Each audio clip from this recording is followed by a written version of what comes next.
Befani, que es médico microbiólogo, infectólogo y epidemiólogo. Buenas noches, gracias por atendernos, doctor. No, por favor, un gusto.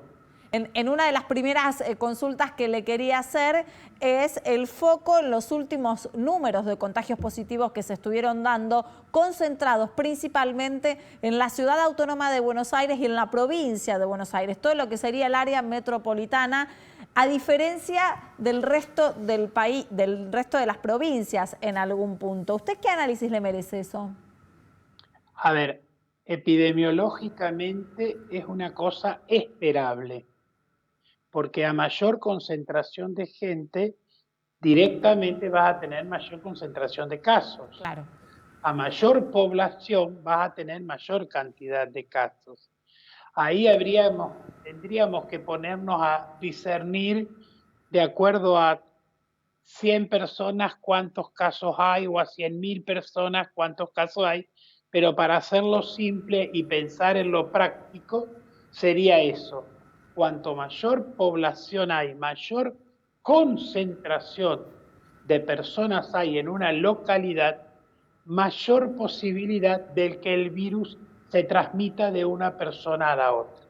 Porque como vos sabés, el virus tiene una transmisión directa, persona a persona. No, está bien, lo podés dejar en una superficie, en un picaporte, en un pasamano, pero siempre a mayor concentración de gente, mayor posibilidad de que haya personas infectadas y mayor posibilidad de transmisión. Ahora, en algún punto, ¿esto no plantea dos realidades completamente distintas en el área metropolitana que en el resto del país, a nivel social, a nivel médico, a nivel de desarrollo económico incluso? A todos los niveles, a todos los niveles. Claro. Porque vos fíjate que vos me estás hablando de una localidad o de dos localidades como es la parte, digamos, del Gran Buenos Aires o capital, o nosotros en la provincia de Santa Fe tenemos el mismo inconveniente, es decir, hablamos de Rosario, hablamos de Santa Fe, hablamos del Gran Rosario, Gran Santa Fe, son distintas posibilidades de que la persona llegue a un lugar o llegue al otro. Por eso decimos que esto no es una cosa que se puede generalizar.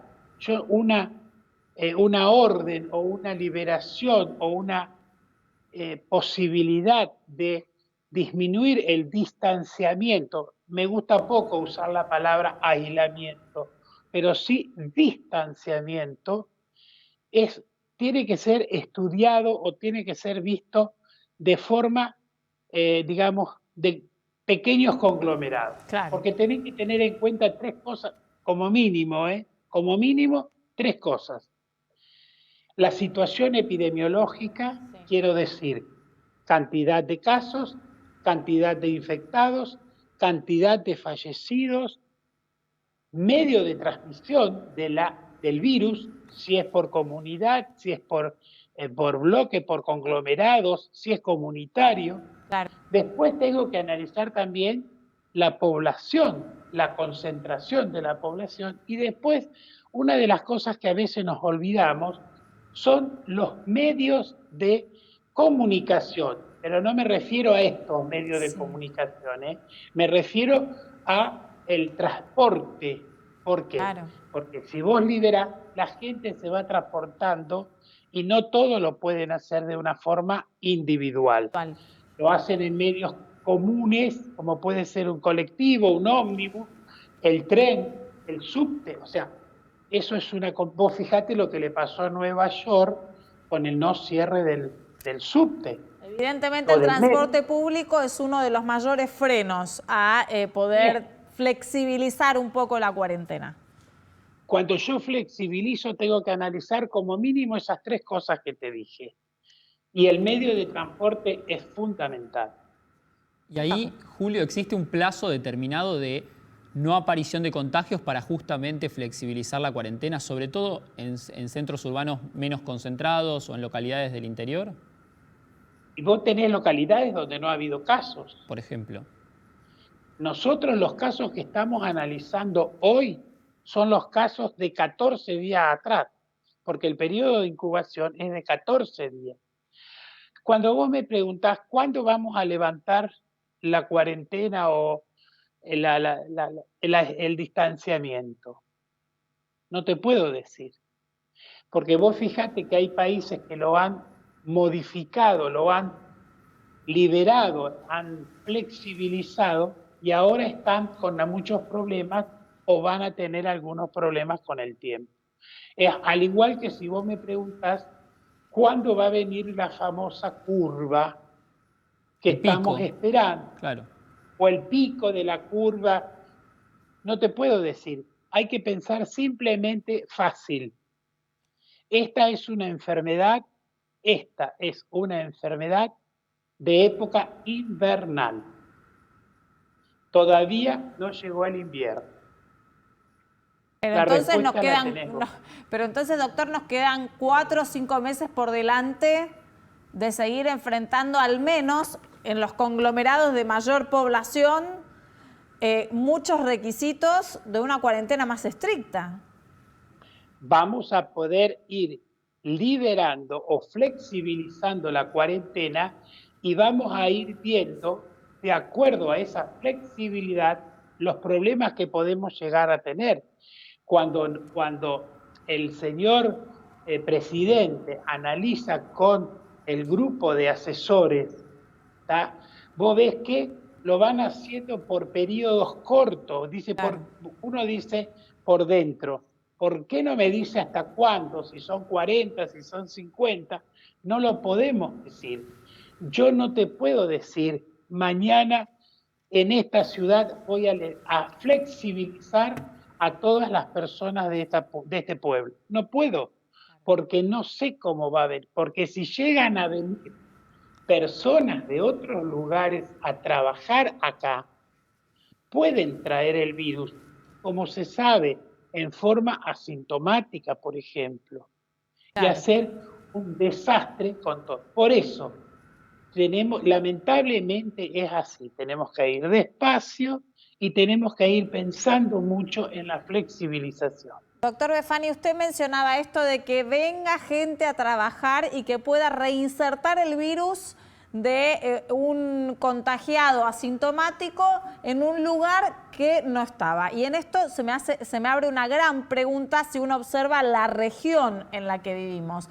La Argentina tiene como socio comercial a Brasil e incluso comparten frontera, ¿no? Como para ir teniendo pasos en los que van y que vienen. Las políticas sanitarias de ambos países son totalmente opuestas y Brasil lo que tiene es un gran aumento de contagios y de muertos por día y políticas que no se llevan a cabo de manera sanitaria. ¿Puede entonces eso ser un riesgo en la Argentina y tirarle por la borda todo el esfuerzo que está haciendo? Vos fijate que vos ya te fuiste a Brasil y a Argentina. Yo no me estaba yendo tan lejos. Yo estaba quedándome en mi país y viendo la posibilidad en distintas regiones de mi país. Claro. Lo de Brasil, exacto. Vos fijate que no es únicamente para el coronavirus, porque si vos te pones a analizar la posibilidad sanitaria de las regiones, no es únicamente el problema del coronavirus, tenemos el problema del dengue, que también lo estamos sufriendo. Brasil, Paraguay, Bolivia, entonces Perú, tenemos muchas otras cosas aparte de pensar. Pero volvamos al tema este, es preocupante. Por eso yo creo que la apertura de las fronteras también tiene que pensarse como se está pensando, a ver, para decirlo de alguna manera, entre las fronteras nuestras, digamos, las fronteras de nuestras localidades, las pequeñas localidades, también tenemos que pensarlo, porque ustedes tienen localidades que no han tenido casos y si se empieza a aglomerar gente en esas localidades, está la posibilidad de que aparezcan casos. No es tan fácil. No. No, convengamos que al dengue le queda un periodo todavía de menos de un mes, puede ser, pero allí también el coronavirus puede llegar como a dar este pico en caso de que se abran las fronteras, que es lo que veníamos comentando. Vos fíjate, vamos a hablar dentro de un tiempo, el ministro de Salud de la Nación dijo que el pico curva, por decirlo de alguna manera, se estaba corriendo para mediados de junio, la época que tenemos más frío, pero no vamos a tener únicamente el coronavirus, vamos a tener la gripe, vamos a tener los resfríos, los catarros, o sea, todas las patologías de la época invernal van a estar juntas en un periodo de tiempo. Usted evalúa principalmente también la situación en Santa Fe, ¿no? Fue elegido por el gobierno de esa provincia para ser un poco consultor sobre la situación en ese lugar. Ahora, usted con todo lo que nos venía explicando acerca de delimitar los diferentes sectores, incluso de puertas para adentro, ¿puede haber fronteras dentro de Santa Fe, por ejemplo? Fue lo que ¿En el que no se pueda circular? Fue lo que le planteamos al señor gobernador el día domingo, que tuvimos una videoconferencia de trabajo en horas de la mañana, donde se le planteó lo mismo que yo te planteé a vos, personalmente se lo planteé al gobernador. Situación epidemiológica, situación poblacional y situación de comunicación. ¿Por qué? Porque en Santa Fe provincia, no ciudad, provincia, es muy extensa y tenemos localidades totalmente heterogéneas, muy distintas. Entonces lo planteamos como la posibilidad de flexibilizar con mucho cuidado ese distanciamiento. Doctor, muchas gracias por atendernos y explicarnos. Buenas noches. No, por favor, un gusto y a sus órdenes.